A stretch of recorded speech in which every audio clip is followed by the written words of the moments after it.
Bonjour et bienvenue. Aujourd'hui, on part pour une exploration assez fascinante, je crois. Ah oui, On va plonger dans nos origines, les origines de notre lignée humaine. Qui était le premier? Enfin, le premier. Comment on est devenu nous, en fait? hmm. Et pour ça, on a une base solide, une analyse vraiment détaillée qui s'appuie sur les découvertes scientifiques les plus récentes. Ça nous fait un récit, un voyage sur des millions d'années. Impressionnant. On va commencer loin, hein, très très loin. Il y a environ 13 millions d'années. On va rencontrer un certain Pierrola, Oui, et puis on va suivre les traces, les indices laissés par Touaille, Naledi aussi, Homo erectus bien sûr, jusqu'à l'arrivée d'Homo sapiens. et l'objectif, si je comprends bien, c'est vraiment d'identifier les moments charnières, les tournants. Exactement. Alors évidemment, la bipédie, mais pas seulement. Le développement de l'empathie, c'est crucial. L'invention des outils, bien sûr. Comment nos vies en groupe ont évolué. Les structures sociales, oui. La maîtrise du feu, énorme. Et puis, l'émergence du langage articulé, tout ça? Et attention, hein, il y a des surprises. Franchement, certaines origines de nos traits, de ce qui fait de nous des humains, sont assez, surprenantes. Par exemple, cette histoire que la marche debout, elle aurait commencé dans les arbres. Ah oui, ça c'est contre-intuitif. Carrément. Allez, on y va, on décortique tout ça. C'est parti. Alors, Pierrola, il y a 13 millions d'années en Espagne. Imaginez, à l'époque, c'était une forêt tropicale là-bas. Hmm. On le voit comme un grand singe, peut-être un de nos très très lointains ancêtres. Et le truc, le détail qui change pas mal de choses, il grimpait, ok, il se suspendait aux branches, mais pour passer d'une branche à l'autre, parfois il se mettait debout, Debout. sur les branches. Oui. Du coup, l'idée c'est est-ce que la bipédie a commencé là-haut avant même de descendre au sol? C'est une hypothèse qui, oui, qui bouscule un peu les schémas classiques. Cette bipédie arboricole, ça suggère que la marche, c'est pas un truc qui est apparu d'un coup, hop, une fois au sol, Non, une transition, quoi. plutôt une adaptation progressive, exactement. Et puis socialement, Pierrola nous dit déjà des choses intéressantes. Ah oui? Bah, chez eux, apparemment, les jeunes mâles, les ados, quoi, ils devaient quitter leur groupe natal. Ah, d'accord. Imagine le défi d'un trait. Arriver quelque part, se faire accepter. C'était vital de réussir cette intégration. On imagine bien la scène. Le jeune Piero Mingala, qui arrive, un peu hésitant, près d'un nouveau clan. Il y a une jeune femelle, méfiante. Hmm, Une vieille femelle, la doyenne, on va dire. Et puis, évidemment, le mâle alpha, le dominant. le chef. Voilà. Il essaye de s'approcher, l'alpha le repousse, et là, le jeune est tout dépité. Et ça touche la doyenne. Et on voit naître un truc fondamental, l'empathie. Oui. La capacité de ressentir l'émotion de l'autre. Et même la sympathie, le fait d'être touché, de vouloir aider. Et elle intervient, la doyenne. Exactement. Et ça, c'est puissant. L'empathie, c'est pas juste un sentiment. C'est un vrai moteur social. Ça aide à gérer les conflits, les tensions. Comme l'arrivée de ces jeunes? Justement. Ces jeunes mâles, ils sont un peu perturbateurs, mais ils sont nécessaires pour le brassage génétique, et peut-être déjà pour un début de brassage culturel entre les clans. C'est une des bases de nos sociétés, cette capacité à intégrer, à gérer. Et Purola innove encore. Il construit des nids, mais pas n'importe comment. Des nids en hauteur, confortables, de vrais lits de feuilles. Ah oui, comme les grands singes actuels. Voilà. Et ça, c'est peut-être la première fois qu'un ancêtre pouvait avoir un sommeil vraiment profond, réparateur, en sécurité, loin des prédateurs au sol. Et les bénéfices sont énormes. Un meilleur sommeil, ça veut dire quoi? Meilleure consolidation de la mémoire. Le cerveau qui se repose et qui travaille. Exactement, un cerveau qui peut mieux se développer sur le long terme. C'est fondamental pour l'évolution cognitive. Mieux dormir pour mieux penser, en gros. C'est un héritage direct. Et côté nourriture, omnivore, Pierrola. Beaucoup de fruits, mais aussi d'autres choses. Et déjà, cette idée de transmission culturelle. Hmm. C'est la mère qui apprend au petit ça tu peux manger, ça non, c'est dangereux. L'apprentissage social. C'est ça. Notre jeune mâle, d'ailleurs, pour se faire bien voir de la doyenne, il lui offre des figues. Un échange, un lien social créé par le partage de nourriture. C'est crucial, cette transmission. L'évolution, c'est pas que les gènes, hein. C'est aussi la culture, ce qu'on apprend, ce qu'on se passe. Et ce qui est intéressant aussi, c'est la dynamique de pouvoir. Comment ça? On voit que les femelles peuvent faire bloc, s'allier contre l'alpha pour protéger le jeune. Le pouvoir, c'est pas toujours juste la force brute du mâle dominant. Intéressant. Et on hérite d'autres trucs de cette époque, apparemment.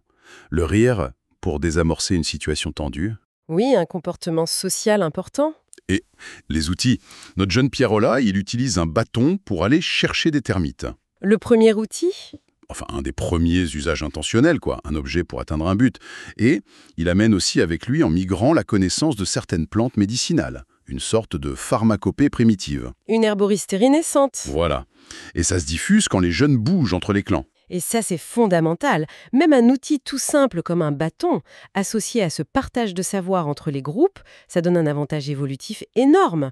Ça permet de dépasser ses limites physiques et d'innover collectivement. C'est le début de la cumulation des connaissances. Bon, on avance dans le temps. Gros changement, là, il y a environ 7 millions d'années. Oui? Bouleversement géologique, climatique, la plaque africaine qui pousse, la Méditerranée qui s'assèche. Imaginez le truc, Le Messinien, oui. Les forêts reculent. Les descendants de Pierrola, ils sont poussés vers l'Afrique. Et c'est là où Tchad notamment qu'on trouve Toumaï. Sahelanthropus tchadanensis. Voilà.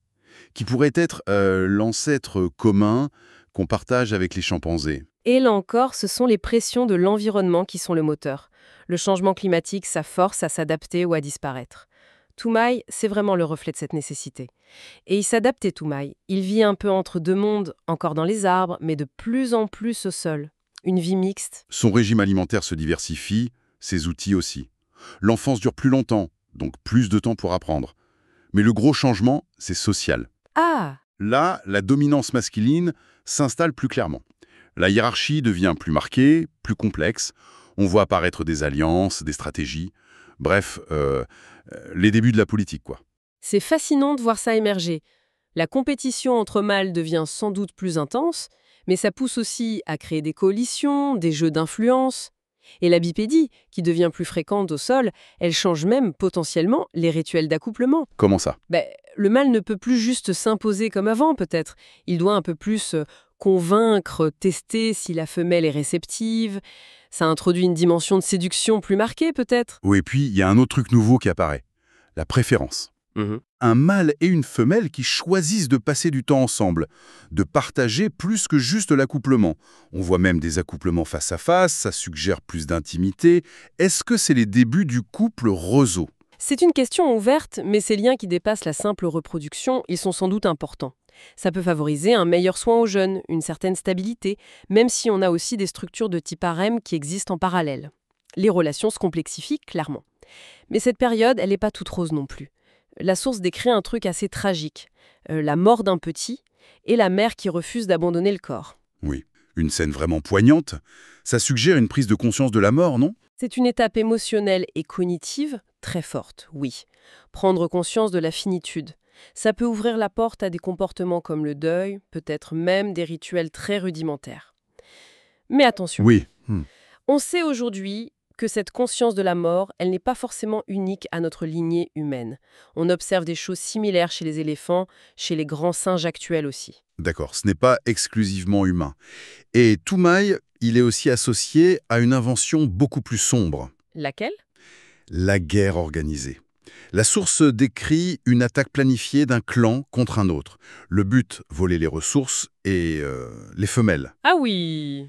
C'est le revers de la médaille en quelque sorte. La même intelligence sociale, la même capacité à coopérer pour chasser ou se défendre. Elle peut être retournée contre d'autres groupes. Exactement. Elle peut être utilisée pour agresser, pour planifier une attaque de manière calculée. La violence organisée, malheureusement, elle naît aussi de cette complexité sociale croissante. Dur. Allez, on continue notre voyage. On arrive entre 4 et 2 millions d'années. L'Afrique continue de s'assécher. Le rift s'ouvre, oui. Et là, les lignées se séparent plus nettement.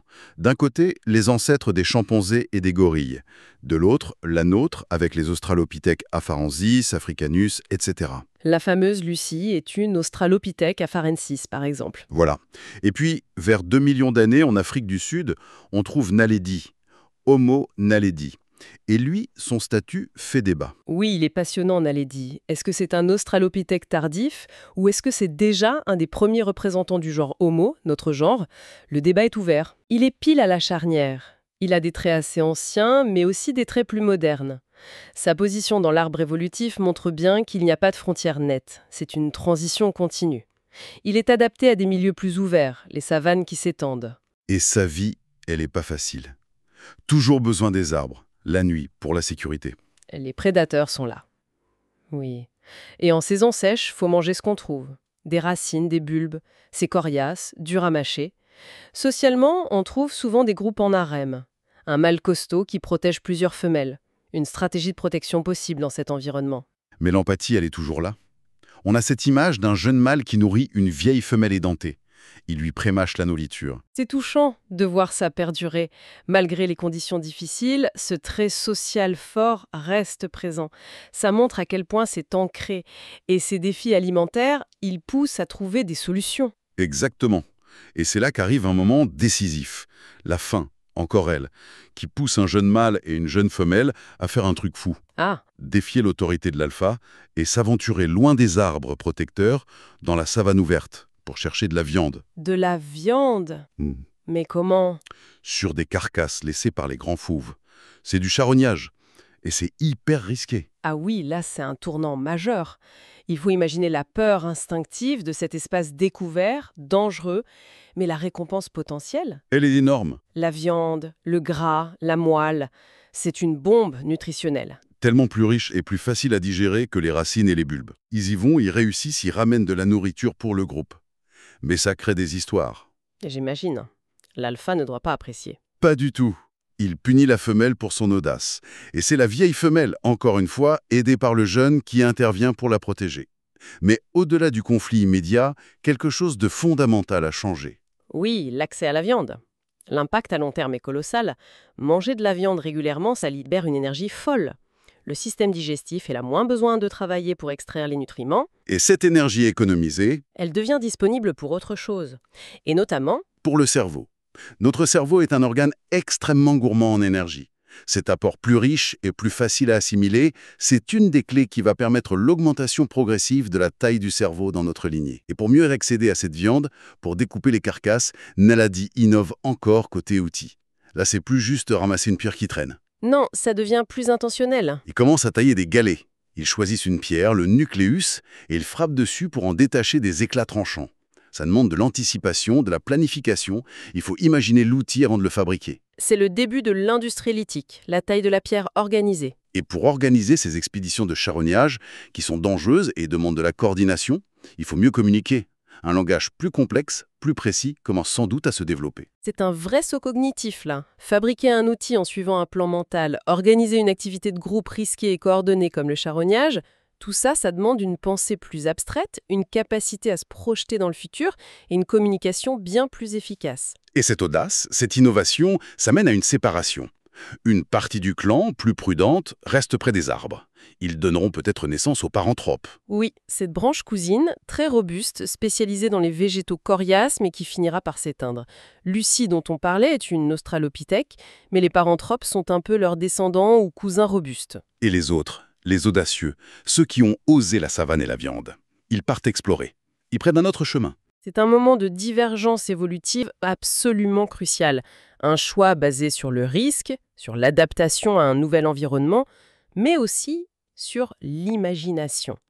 Comme le suggère la source, c'est cette capacité à rêver d'un monde meilleur, à imaginer les bénéfices de la nouveauté qui pousse ce groupe vers l'avenir, vers le genre Homo. Et ça nous amène directement à Homo erectus. Lui, c'est l'aventurier. Il apparaît il y a près de 2 millions d'années. Et lui, il est vraiment taillé pour la savane. Ah oui, morphologiquement, il est différent. Plus grand, des jambes plus longues, faites pour la course, et surtout un système de refroidissement hyper efficace. Le lisser la transpiration sur une peau devenue lisse. Il peut courir longtemps, même en pleine chaleur. La course d'endurance? Exactement. Et le contexte change encore. C'est le début des grandes glaciations, liées, pense-t-on, à la fermeture de l'isthme de Panama qui modifie les courants marins, comme le Gulf Stream, ce qui a des conséquences climatiques mondiales, notamment la sécheresse du Sahara. Les grands troupeaux d'herbivores migrant d'Afrique pour trouver de l'herbe. Et Homo erectus, il les suit.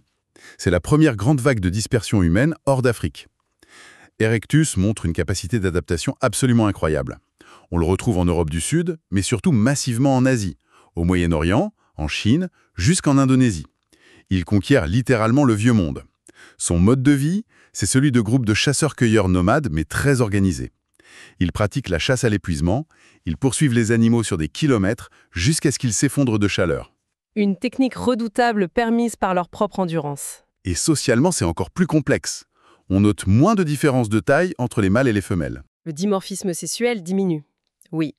Et ça pourrait indiquer des relations sociales plus égalitaires. Peut-être même, parfois, un leadership féminin. Le travail est clairement divisé, il y a ceux qui taillent la pierre et les outils deviennent bien plus sophistiqués. Les bifaces apparaissent. Le fameux achélien. Voilà. D'autres qui dépiècent le gibier, d'autres qui préparent les pots, qui construisent des abris. Ils ne font pas que passer, ils aménagent des vrais campements. Ils commencent vraiment à transformer leur environnement. La sophistication sociale est évidente. On voit des rôles plus spécialisés, des stratégies complexes pour le partage de la nourriture qui reste un moment social absolument clé pour souder le groupe, gérer les alliances, les hiérarchies, c'est de la politique au quotidien en fait. Erectus porte sans doute des vêtements, des peaux, pour se protéger du froid dans certaines régions. Ce qui amène d'ailleurs de nouveaux problèmes, comme les poux. Ah oui, les parasites nous suivent. Mais la découverte, ou plutôt la maîtrise, qui va absolument tout changer, c'est le feu. Et la cuisson, La cuisson, révolutionnaire. probablement découvert par hasard au début, en goûtant de la viande ou des tubercules tombés dans un feu de brousse. Et là, révélation. C'est meilleur au goût et surtout c'est beaucoup, beaucoup plus facile à digérer. Ah, la cuisson, c'est une étape absolument fondamentale. D'un point de vue nutritionnel, c'est énorme. Ça prédigère les aliments, ça tue les parasites, ça rend disponible beaucoup plus de nutriments et d'énergie. Et l'énergie, moins d'énergie dépensée pour la digestion, c'est encore plus d'énergie disponible pour le cerveau. Ça a même eu un impact visible sur notre anatomie. La mâchoire devient moins robuste, les dents réduisent de taille, et certains chercheurs pensent même que ça a pu jouer un rôle dans l'émergence du sens esthétique, le développement du goût pour le bon. L'étape d'après, c'est pas juste utiliser le feu qu'on trouve, c'est le maîtriser. Apprendre à le capturer lors d'un incendie, à l'entretenir, et puis finalement à le produire soi-même. Le briquet préhistorique, Voilà. c'est une technologie tellement précieuse qu'elle se partage, elle s'échange, parfois entre groupes. On peut imaginer des scènes de troc. Je te montre comment faire du feu et toi, tu me montres ta technique pour mieux tanner les peaux. Et ce partage technologique, ça accélère tout. Le savoir s'accumule, il se combine, il se diffuse beaucoup plus vite. C'est la naissance d'une véritable culture cumulative qui est une des grandes forces de notre lignée humaine. Le progrès devient exponentiel en quelque sorte. Les relations personnelles aussi évoluent. On voit apparaître ce qui ressemble de plus en plus à de vrais liens de couple, basés sur l'attachement, l'intimité. L'esthétique commence à jouer un rôle, avec les premières parures, les ocres. Et l'envie de plaire, de se distinguer. Et le feu, maîtrisé, apporte tellement d'avantages. La chaleur, la lumière la nuit, la protection contre les prédateurs, la cuisson, bien sûr, mais aussi la possibilité de durcir la pointe des épieux en bois pour en faire des armes plus efficaces. Et puis, il y a le langage. C'est sans doute à cette époque qu'il prend vraiment son envol. Le cerveau développe des aires spécialisées, comme les aires de Broca et de Wernicke, qui sont cruciales pour la production et la compréhension du langage. Et physiquement aussi, il y a des changements. Oui, le larynx descend dans la gorge. Ça augmente la gamme de sons qu'on peut produire. On peut alors commencer à parler du passé, à planifier l'avenir en détail, à échanger des informations très complexes. Et surtout, Raconter des histoires. exactement, raconter des histoires. Le récit devient central. La source imagine cette scène, la vieille conteuse, le soir, autour du feu, qui rassemble le groupe et raconte les mythes, les exploits des ancêtres, les règles du clan. Raconter, c'est créer une mémoire collective, forger une identité commune, donner du sens au monde et à sa place dedans. C'est peut-être ça, finalement, le moment où on devient pleinement humain.